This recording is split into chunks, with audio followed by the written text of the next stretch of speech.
Жумгал районуна караштуу Чайек айылынын тургуну Алтын Түлөбаева көп жылдан бери саймачылык өнөрү менен алектенип келет. Ал бул өнөрдү 4-класста окуган небереси Айпериге да үйрөтүп койгон. Мектептен сырткары үйдө апасына жардам берип, өз алдынча туш кийиздерге сайма сайып түшүргөн. Эң биринчи мен буга үйрөткөндө жанагы шуру басылган эме менен үйрөткөн. Бет арчы мененчи. Анда кичинекей болчу да. Ошондон баштап анан бет албай атпайбы. Тиги жана көп сүрдөп сүйлөй албай калды. Мынорекин дейди, даяр сатып келем, анан эметет. Саят мунучу жанагы эместе деп атпайбы, номер менен сайлат деп. А тет жерде турган немени болсо, өзү сүрөт менен сайды. Каарман буга чейин сайманын 3 түрүн өздөштүрүүгө жетишкен. Эң бир татаал эмгектеринин бири туш кийиз. Ал аны 2 жуманын аралыгында даярдаган. Айпери аталган өнөрү аркылуу каражаттап 3 айдын ичинде 60 000 сомго чукул акча табууга жетишкен.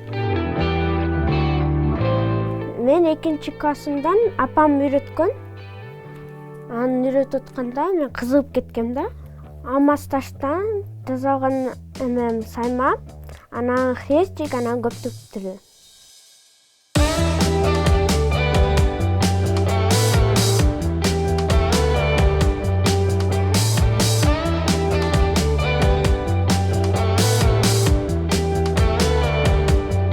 Жакшы, мына 5ти сатты. Тиги көчмөндөр ойноо баргандачы. Алып бардым.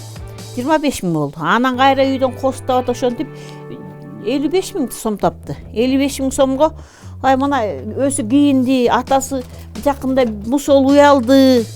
Ой, бул жеген жакшы окат да.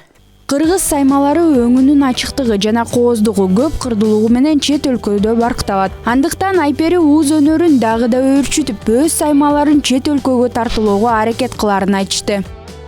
Айзада Нурадилова, Гүлчора Казымкулов, Нью ТВ, таң маанай берүүсү.